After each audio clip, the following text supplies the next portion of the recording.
three tips to help you when you are an upper elementary school teacher or community, a middle school community, or a high school community, and you've got kids who are not meeting the benchmark, and you ask, what are you going to do? I've got 3 tips for you tonight.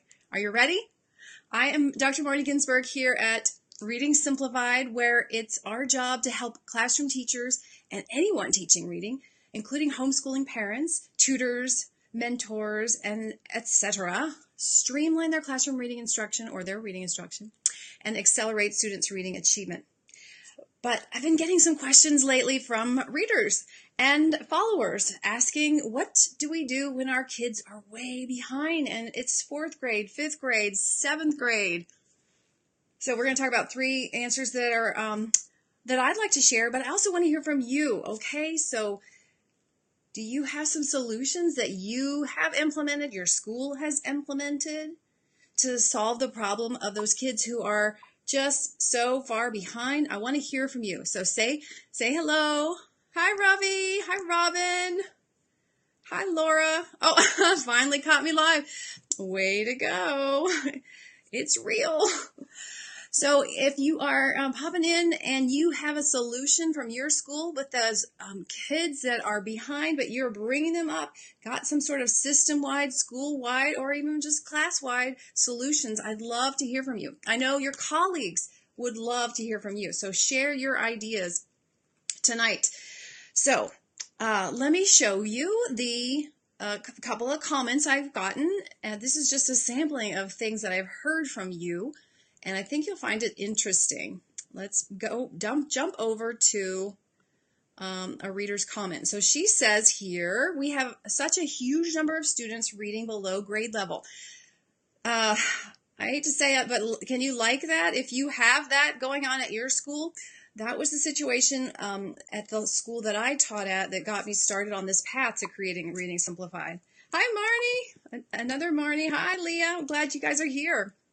So have you seen a huge number of students reading below grade level? This teacher says that many of these students will have to take our state reading assessment at the end of the year. It's coming up fast, isn't it, for many of us in the U.S. and maybe Canada? My biggest concern is, 1, what coaching support can I put in place for our 3rd, 4th, and 5th graders who are reading below grade level and need acceleration in order to be able to accurately read text with understanding? So that's her first question. So she's thinking about the upper grades. That's awesome. She's also got this question about the lower grades. What specific strategies should our K-2 teachers be using in their classrooms on a daily basis to ensure that our upper grades no longer experience such a large number of struggling readers? I love this question. So she's not just saying, let's wait till it's a problem and try to solve it. Let's nip it in the bud, right? Thumbs up or love for that, right? What can we do right now to help our students make gains in phonemic awareness, phonics, fluency, vocabulary, and comprehension? So that is super. And she's not the only one. Have you guys felt this before? Something similar to this? Here is another one. It's very similar. She's working with kids who are even older. This teacher says, an issue that is difficult to address in my district is students in middle school who are poor decoders. Do you guys see that? There's currently no class or intervention to teach them what they missed in elementary school. That is so classic. That was my experience when I was a middle school teacher. These kids need direct, explicit phonics instruction and to improve their phonological awareness, and there's currently nothing offered to meet their needs. We are getting better at meeting our students' needs in elementary, but there are still many students who are unable to decode grade level text when they get to 6th grade.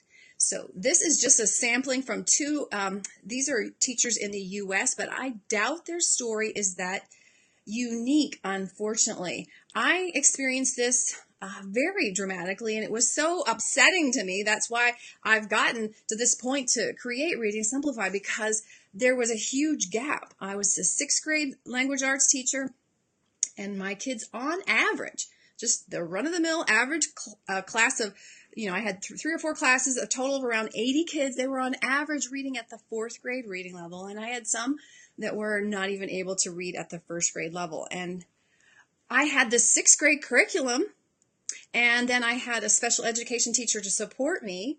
But what were we supposed to do with those kids who were 5 or 6 grade levels behind? How many of you have seen that? I would love to know if I'm not alone. Tell me if you are seeing that. Now, many of you who are following me are K1, 2, and maybe you haven't experienced that as profound a gap yet. But in a lot of schools, it's coming if you haven't been there and found it yet. So I want to talk about the 3 things that I think are really important principles to get this dynamic change, to get the gap reduced, whether they're in 5th grade and they're reading at the 2nd grade level, or they're in 7th grade and they're reading at the 4th or 5th grade level. We can reduce that gap. It actually is possible. We have a research base. We have evidence that it can be done, but it is so rare to see it happen. And I can't get into all the reasons why it's so rare. We're going to really be talking more about solutions. I don't mean to claim that tonight's 3 tips are the whole be-all, end-all, but they will really be some of the basis of what you hear other people saying. This is not just me. Researchers are saying these same kind of things. So, number 1, okay? Let me show you what I mean for number 1. When your kids are struggling, and you've got 3rd, 4th, 5th, 6th, 7th, 8th, 9th grade kids who are behind in reading, it's time to do something drastic. This is number 1 point. Do something drastic, okay? The run-of-the-mill, day-to-day curriculum, the same old curriculum is not going to work. It's not been working, and it won't work. We have to do something different. So, this is my little tip. Number 1, just stop doing that, okay? The status quo, the way it's always been done, doing social studies for like a 6th grade teacher and doing science and math and 45 minutes of English language arts, stop doing that. It's not working. We have to turn the tables on the plans that these kids are getting. If there's a huge gap, we have to stop everything and solve the problem now, because this reading issue is their number 1 priority above all other things outside in school. They can't learn the science if they don't know how to read. They can't learn the English. They can't learn the social studies. They can't even feel good about themselves, and there'll probably be a behavior problem because this gap. So everything pivots on us stopping the status quo, stopping the way things always have been. We can't just tinker with this problem, okay? So stop doing that. If you are trying to, in a school where you've identified these kids have a problem and you want to give them to a teaching assistant with very little training and give them to her 20 minutes 3 times a week, and you think it's going to get solved, it ain't going to happen. It is something that just has to be intensely provided for, and that's going to be something that I'm going to talk about next. So Angie says, part of the reason this problem is coming up is that we are skipping the important basics in the early grades, like kindergarten. We are too focused on read, and skip the phonological awareness part. Yeah, we don't want to press the visual sight word only part and miss how that they don't get that sound-based decoding essentials. That's right, Angie. And if we can solve the problem earlier, we won't have such a big gap. And the gap is just it's very tragic when those kiddos are really suffering because they know that they're behind and they can't meet the expectations of them throughout the day, and that's a very devastating place to be. Which one of us would want to go to school and feel like every which way we turn, we are a failure, and no matter how much effort we put into things, it's just not right. So the first tip is don't keep things the way they are. Do something drastic. For instance, if the curriculum for 6th graders, back when I was there, it was like teach Adam of the Road and a 5-paragraph essay. That is not important for a kid who can't decode and is reading at the 1st grade. They don't need to be spending that time with me until they solve this problem. However, why does this not happen? Nobody's willing to turn the whole school day and the schedule and the curriculum upside down, because when they have put some kids in a class where they're supposed to get specialized attention on reading, they don't really make much progress, right? Have you seen that?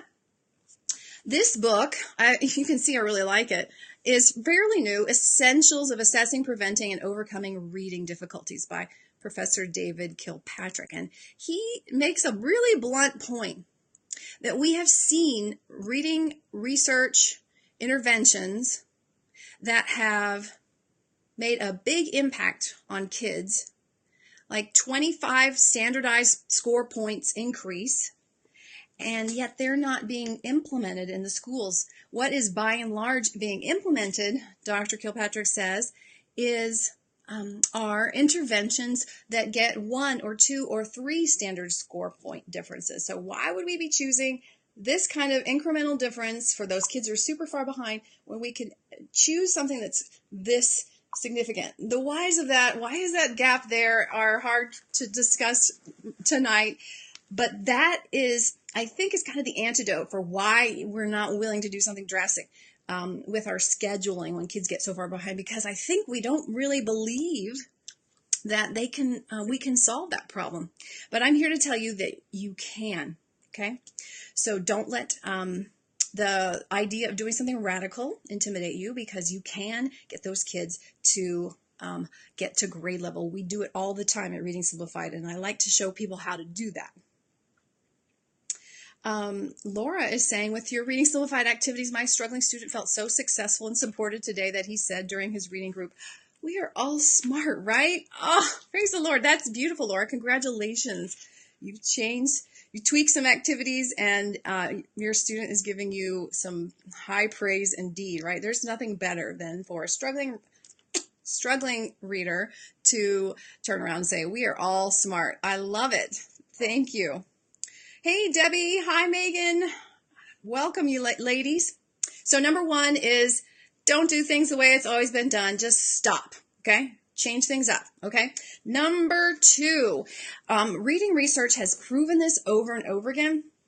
We have to provide reading interventions for the kids who are behind that's of sufficient intensity and duration. It's got to be every day and for many weeks. And it can't just be for 5 minutes or 10 minutes. It's got to be maybe 20, 30, 40.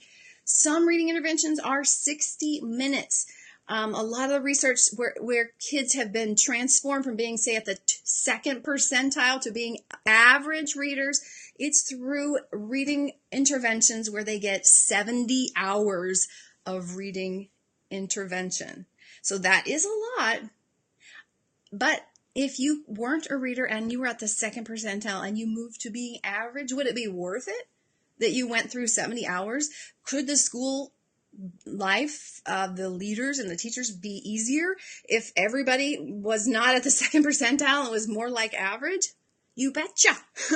And here at Reading Simplified, I typically find that we can move kids, even who are really struggling, a lot faster than that, but it still does take intensity. My typical rate on average is 12 hours to get a struggling reader at grade level or slightly above. And that's with 12 hours of tutoring with me and then some time reading with a parent.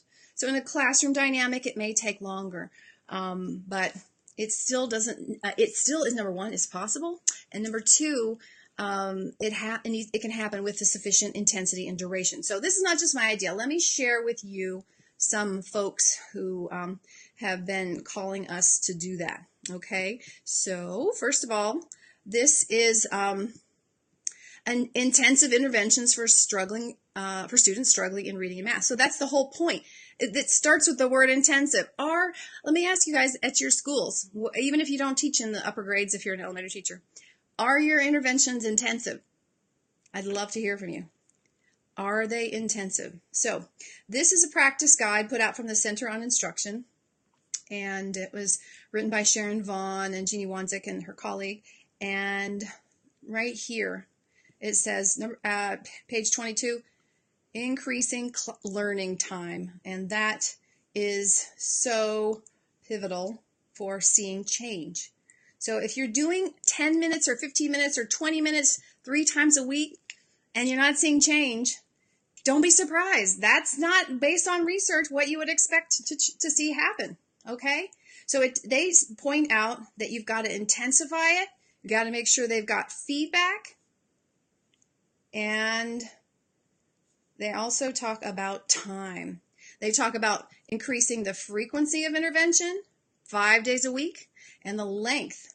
If a student currently receives 20 minutes of instruction per intervention session, then maybe they need to go to 40. So if they're not succeeding and everybody else is getting 60 minutes and they're not succeeding, and we got to not only grow at the same rate as everybody else, we got to catch up more. Does it make sense that we're going to give them just half as much as they already are getting and expect to see change? No, you have to increase the intensity and the duration. So here is one example. These were just earlier kids, younger. They found they could get better with 1 to 2 hours, but just over 8 to 16 weeks. So it's not even the whole school year to change the dynamic. It was a lot of effort. They had to rearrange the schedule, no doubt. But then those kids were functioning more like typically developing readers, right? And that's not the only. Also, another year, the same title, was more or less intensive. Again, the Center on Instruction, but it's Joe Torgerson, a very influential reading researcher, and he is saying something very similar. He says that many students, for example, may require 3 to 4 times as much instruction as the average student. Okay, so that's my point number 2. We have to increase the intensity and the duration, longer time, and more times the week, and for many more weeks. Okay, let's see what's up next, and we're going to move to number 3. So Debbie's talking about her grandson, if I recall correctly. She says, I don't hear about her grandson getting reading intervention, much less intensive, because he has been in special ed classes since kindergarten. It has been that he learns what he learns, whatever that might be. The intervention is up to me at home. That is so common. And again, sometimes that's maybe the reading research hasn't quite gotten into that classroom. He may be, you found him to be a tough case, but you're also moving him along. Okay, so Laura is asking for the links. A great idea. So I will plop this down in this Facebook Live feed after these 2 links that I just shared, as well as the title for this book when we're finished. Okay, thanks, Laura. That's a great question. So number 1, to address the problem of upper level kids who are falling behind. Number 1 is don't do things the way they've always been done. You got to stop the status quo, change up the curriculum, change up the system, change up the day radically. And one way of changing things up is to give them a devoted amount of time with sufficient intensity and duration to get them up to grade level. It's not something that can just happen with 10 minutes here and 20 minutes there. It is a problem that they're so far behind. They have to learn basically at a faster rate than the kids who are doing well if they're going to close a gap. You're welcome, Laura. So the third point, all of those things will not really make a difference if you don't choose the research-based interventions, if you're not doing something that's going to change what's really at the root of the problem. And by and large, if a kid is behind in 5th grade or 7th grade or 9th grade, most of the time in reading, they're behind because they can't decode well. They don't recognize words fast enough, so they're not fluent, and so then comprehension breaks down. So you see a host of problems, no doubt, but the foundation, we talk about this all the time here at Reading Simplified, is that they have a broken sound symbol decoding system. That's like a sieve for them. It's partially working, but not strong, and so we need to shore up that foundation. So are you picking an intervention where the activities are research-based that build on that sound-based decoding foundation? So let me create another little diagram for you that I was just doing orally. So here we go. Whoops. Didn't mean that. Let me try again, you guys. Sorry. Sometimes I just click. There's so many buttons on my screen that can get clicked. We'll try again. Okay, so this is just a diagram I'm trying to pull up to show. Here we go. to show a proper understanding of reading development so that we address the root cause of the problem. So right here, the foundation of this triangle is sound-based decoding. That's what I was just saying. Once a kid has a strong sound-based decoding foundation, then they start to memorize words more readily. And when they start to memorize the words more readily, more accurately, then they become fluent. And when they're fluent, then they can comprehend more easily because they're not putting so much mental resources into just cracking the code and reading fluently. Now, that is a simplification because those arrows, they prove the point, or they suggest that everything is bidirectional, that one thing can influence the other. But notice the foundation is bigger and it's more important. So are your reading interventions, whether it's for kindergartners, like who was it, was concerned about, like Angie was concerned about, are we getting the interventions that are research-based that shore up the sound-based decoding foundation in kindergarten, or are we going back and solving that problem in 5th grade now? So this is uber important. And I have been sharing with people for the last few weeks and months about how just 3 activities can make a big difference in changing that foundation. For whenever it's cracked, whether the child is 10 or 15 or 5, if the foundation is shaky, you can solve it pretty quickly with mainly just 3 activities. How many of you have been on the workshop where I taught those 3 activities? I'd love to hear from you. And if you haven't heard about it, please give it a try. Check this out. Here is the link. This is a free event. It's just learning about how 3 activities shore up that sound-based foundation, and it'll make such a powerful difference for your kids. So it's based on research, this kinds of things that you read about in here, where phonemic awareness and phonics knowledge is integrated from the get-go. It's efficient, and kids build up that foundation. And then we also emphasize how they're going to read real words simultaneously, so they learn to recognize words as well. So I want to encourage you to check that out and register for that workshop if you haven't participated yet. And thank you, Laura. She said she loved it. And Debbie says, the workshop is where I started with Reading Simplified. Okay, yes, a lot of people found me there. And the Reading Simplified is kind of the whole system that Debbie is learning. But most of it is this kernel, this core of 3 activities that I really can teach you in about an hour. And Melody is using this with her 1st graders. She says her kids love Read It, Switch It, and Sort It. And she's got these running really smoothly in her classroom, I believe.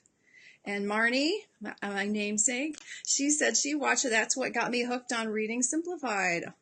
Great. Thank you. Thank you, Robin. Thank you. So jump into that link right there, readsimplified.com/event, and you can get the keys to building up that strong sound symbol foundation. So I believe I missed a question. I wanted to go back to that. Just a second, I'll pull it up. Candace says, "Yep, you view this later." She's traveling. Don't watch while you're in the car or something like that. So Laura asks, "Was I speaking about intensive instruction above and beyond what the other students who are not behind are getting?" Great point. I'm sorry I didn't make that clear. Yes. So say you've got a classroom of 4th graders who are getting 90 minutes for literacy, and you've got 3 of them who are significantly behind. They need to be getting some good instruction for at least 30 minutes, maybe 45, maybe an hour, with someone highly trained, giving them this core sound-based decoding foundation. And the expectation should be that they will go up rapidly. So that's kind of part of all 3 of these points are kind of, they're assuming that expectation that this will change. The status quo, to be honest, if you look at the U.S., and I believe in a lot of other English-speaking countries, the status quo is that they don't change, not in general. There are some bright spots where schools are making this happen, and if you are in one of those, I would love to hear from you. It definitely is doable, but it is rare. And I think it's because we just don't expect things can change. And part of that comes from the fact that we're doing things that have been proven to work, but they get like 2 standard score points difference when you could get 20 or 25 or 10 or 15. Which one do you want to pick? And so we kind of we limp along and we don't make the difference that our kids deserve. So to recap, I'm coming here to you tonight because we got a question from a reader, a couple readers. This is just representative of what to do when kids are behind, especially for the older grades. And so what I'm recommending is 3 parts. We got to just stop what we're doing. We can't do the same old, right? And we might need to have radical changes to our schedule, radical changes to our curricula, and solve that problem immediately. It's more important than anything else in school. If our kids are behind, we've got to stop everything and solve that problem. And relatedly, it is doable, okay? It's not an impossibility. If we choose sufficient intensity and duration, number 2, and we pick activities that are research-based that we know will move the needle rapidly. So look for things that are going to move the needle rapidly.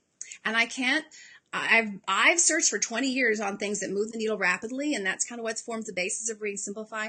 And the core of it are just 3 activities that I'm going to share with you in that workshop if you want to join me. So they're called Switch It, Read It, and Sort It. And we teach you how they shore up that foundation, the sound-based decoding foundation that I was talking about. So let's see if I can find it one more time. You know, you make a little pretty GIF and you're just proud of it. That's just the way it is. You want to show it off. I think it's pretty. Anybody else think it's pretty? So I've got a couple comments, and then and if there's any questions, I'd love to hear from you, and then we will boogie on out.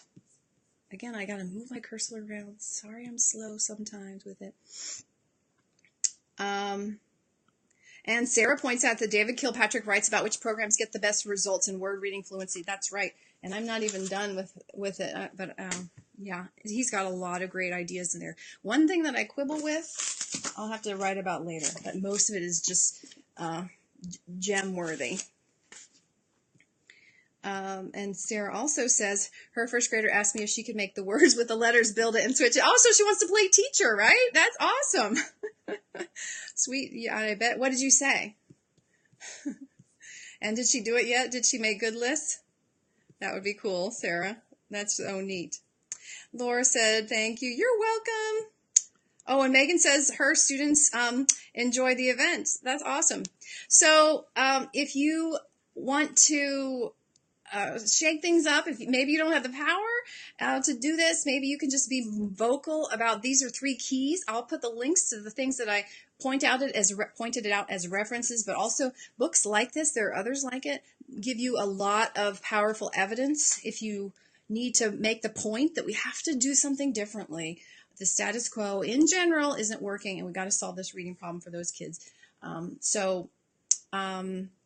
Thank you for being here. If you've never popped in before, we go live every Tuesday around 8 o'clock Eastern. Today I was late, sorry. But the point of this live show is to help anyone who wants to learn how to be a better reading teacher streamline their instruction, save time for themselves in terms of planning, and save time in the classroom or in wherever they are teaching reading. And at the same time, see their students accelerate. So that's what I'm passionate about doing. That's all we talk about. And if you've got questions, put them in the comments. I would love to hear from you. Even if this is something you see after we go live, I still pop back in here and talk with you. It's great to see what teachers all over the world are doing. So thank you. Again, good night.